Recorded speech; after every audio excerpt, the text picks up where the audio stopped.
Hello बच्चों, let's read this question. The question says the percentage of available space occupied in hexagonal close packing of spheres in three dimension is option A 26%, option B 76%, option C 52.4%, option D 74%।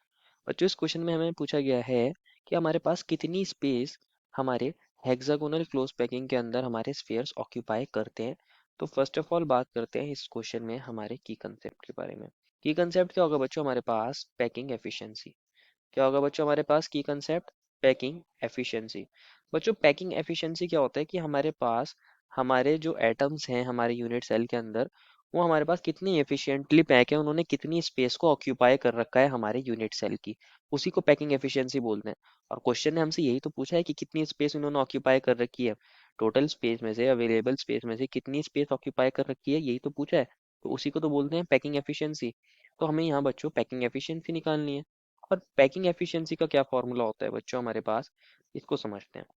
बच्चों हमारे पास packing efficiency क्या होता है कि हमारे पास हमारे volume जो है टोटल यूनिट सेल की, उसमें से कितनी वॉल्यूम हमारे एटम्स ने ऑक्यूपाई कर रखी है, यही तो हुआ। तो हम यहाँ निकाल सकते हैं volume of all atoms. Volume of all atoms, अगर हम सारे एटम्स की वॉल्यूम को डिवाइड कर देंगे हमारे पास वॉल्यूम ऑफ यूनिट सेल से, तो हमें ये पता चल जाएगा कि कितनी परसेंट स्पेस हमारी ऑक्यूपाई कर रखी है हमारे एटम्स ने। तो इसको हम परसेंटेज में निकाल सकते हैं बाय मल्टीप्लाइंग इट 100। तो हम सारे एटम्स की वॉल्यूम को डिवाइड कर दें वॉल्यूम ऑफ यूनिट सेल, तो हमें पता चल जाएगा कितनी परसेंट हमारी स्पेस ऑक्यूपाई कर रखी है। तो बच्चों वॉल्यूम ऑफ ऑल एटम कैसे निकाल सकते हैं? इसको निकाल सकते हैं हम number of atoms per unit cell. Number of atoms per unit cell कि हमारे पास पर यूनिट सेल कितने एटम है, और इसको मल्टीप्लाई कर सकते हैं वॉल्यूम ऑफ वन एटम से। हमारे पास एक एटम की वॉल्यूम कितनी है बच्चों, उसको मल्टीप्लाई कर दीजिए आप टोटल नंबर ऑफ एटम्स कितने हैं हमारे पास पर यूनिट सेल के अंदर, तो हमारे पास वॉल्यूम ऑफ ऑल एटम्स आ जाएगा। वॉल्यूम ऑफ यूनिट सेल लिख सकते हैं इनटू, यही करना है बच्चों। अब समझते हैं हेक्सागोनल क्लोज पैकिंग में क्या होता है। बच्चों हेक्सागोनल क्लोज पैकिंग को हम क्या बोलते हैं? एचसीपी भी बोलते हैं, हेक्सागोनल क्लोज पैकिंग।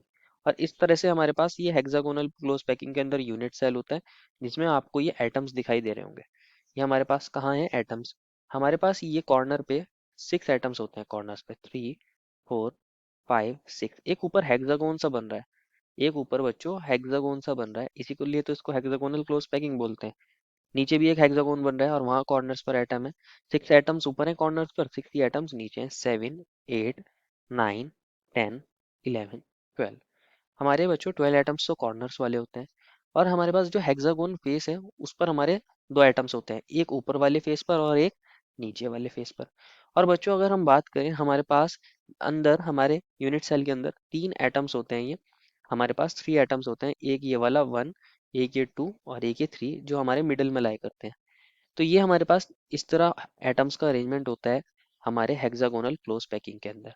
तो अगर हम number of atoms per unit cell निकालना चाहें, number of atoms per unit cell कि हमारे पास एक यूनिट सेल के अंदर कितने एटम है, उसको निकालना चाहें, इसको Z से भी डिनोट करते हैं बच्चों। इसके अंदर बच्चों हमारे 12 एटम्स तो कॉर्नर्स पर है, और हर कॉर्नर पे पार्टिकल का या स्फीयर का कंट्रीब्यूशन होता है 1/6। कि जो एक्चुअल में हमारा एटम या स्फीयर कॉर्नर पे लाया करता है वो एक्चुअल में 6 यूनिट सेल्स के अंदर शेयर होता है, तो एक के अंदर कंट्रीब्यूशन 1/6। एक एटम का कंट्रीब्यूशन एक यूनिट सेल में 1/6, तो 12 एटम्स का 12 × 1/6। दो हमारे फेस वाले थे, और फेस पर कंट्रीब्यूशन होता है हाफ। क्यों होता है हाफ? क्योंकि हमारा एटम अगर स्पेस पर लाई करेगा तो 2 यूनिट सेल के अंदर शेयर होगा, तो एक का कंट्रीब्यूशन एक यूनिट सेल में हाफ, तो दो का 2 × 1/2। और 3 हमारे पास कम्प्लीटली इनसाइड यूनिट सेल होते हैं, तो इनका कंट्रीब्यूशन 1। तो इसको सॉल्व करते हैं तो हमारे पास 12 × 1/6 कितना आ जाएगा? 2 + 1 + 3, that is number of atoms per unit cell कितने आ गए? 6 आ गए। वॉल्यूम ऑफ एटम हम निकाल सकते हैं। वॉल्यूम ऑफ एटम हम कैसे निकाल सकते हैं? वॉल्यूम ऑफ वन एटम अगर हम उसको स्फीयर कंसिडर कर रहे हैं तो स्फीयर की वॉल्यूम का फॉर्मूला होता है 4/3 पाई r³ जहाँ r क्या है बच्चों? रेडियस ऑफ स्फीयर है। अब एक चीज इंपॉर्टेंट है बच्चों, वो समझनी है। ये जो हेक्सागोनल एजेस होती हैं बच्चों हमारे पास हेक्सागोनल क्लोज पैकिंग के अंदर, ये सब एजेस बराबर होती हैं और इसको हम लिखते हैं a। और जो हमारे पास ये हाइट होती है, ये हाइट होती है, ये होती है हमारे पास c। हमारे पास सारी एजेस नीचे वाली हेक्सागोन फेस के अंदर इक्वल होती हैं, और हमारे पास ये हाइट जो है इसको बोलते हैं हम सी। और हमारे पास एक रिलेशन एग्जिस्ट करता है बच्चों, हमारे पास एक रिलेशन। अब हमें क्या करना है बच्चों, हमें ए और सी का क्या निकालना है। तो अगर हमारे पास volume of HCP unit cell की बात करें, हेक्सागोनल यूनिट सेल की बात करें, अगर हम वॉल्यूम ऑफ यूनिट सेल निकालते हैं तो इसका फॉर्मूला होता है हेक्सागोनल क्लोज पैकिंग के अंदर हमारे पास 3√3/2 ए स्क्वायर सी।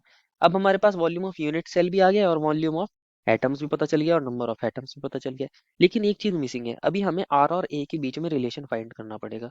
बच्चों अगर हमारे पास बात करें, ये जो हेक्सागोन फेस था, नीचे एक एजेस देखी थी आपने, इसके अंदर एक्चुअल में क्या था, हमारे पास कुछ इस तरह से एटम्स अरेंज होते हैं। तो एक इस वाले एटम की रेडियस, एक इस वाले एटम की रेडियस। तो एक्चुअल में हमारे पास ये जो ए है वो किसके इक्वल होता है, 2r के इक्वल होता है। और उसी कॉरस्पॉन्डिंग हम सी में भी रिलेशन निकाल लेते हैं। हमारे पास सी आता है यहाँ पे √2/3 × 4। अब हमारे पास सी भी आ गया और ए भी आर के टर्म्स में। अब हम अपनी पैकिंग एफिशिएंसी को निकाल सकते हैं। पैकिंग एफिशिएंसी का फॉर्मूला क्या था बच्चों, number of atoms per unit cell into volume of one atom. तो number of atoms per unit cell कितना है बच्चों, हमारे पास यहाँ 6 आए हैं। और वॉल्यूम ऑफ वन एटम कितना लिख सकते हैं, 4/3 πr3, यही लिख सकते हैं, upon volume of unit cell. अभी हमने देखा था वॉल्यूम ऑफ यूनिट सेल का फॉर्मूला क्या होता है यहाँ पे, 3√3/2 a² c। यही था बच्चों फॉर्मूला हमारे पास। इसको फर्दर सॉल्व कर सकते हैं।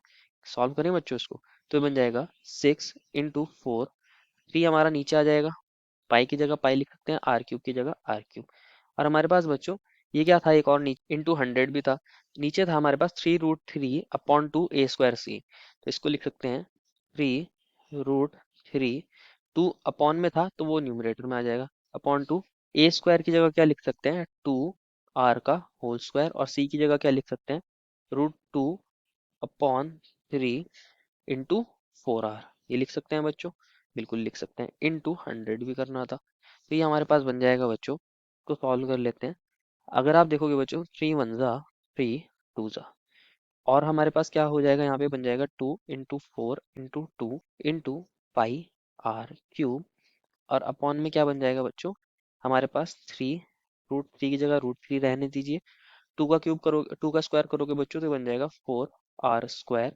और हमारे पास ये बन जाएगा √2/√3 इंटू 4r इंटू 100। अब ध्यान से समझना है बच्चों, यहाँ √3 से हमारा √3 कट हो जाएगा, यहाँ हमारा इस 4 से ये 4 कट जाएगा बच्चों, 2 2 जा 4 और ये वाला 4 कट हो गए।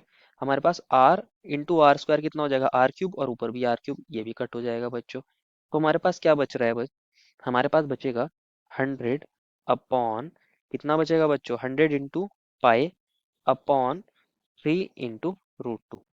क्या बचेगा बच्चों हमारे पास, 100 इंटू पाई अपॉन 3 इंटू √2। तो 100 पाई की वैल्यू कितनी होती है हमारे पास, 3.14 यही होती है।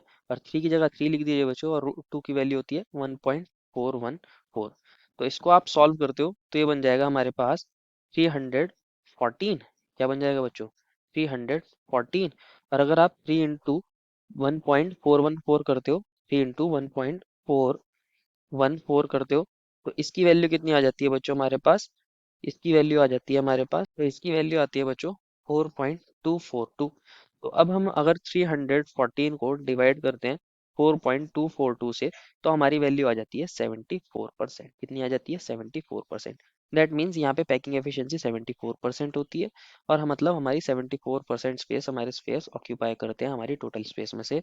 Therefore, final answer is option number D. I hope you understood it well and best of luck.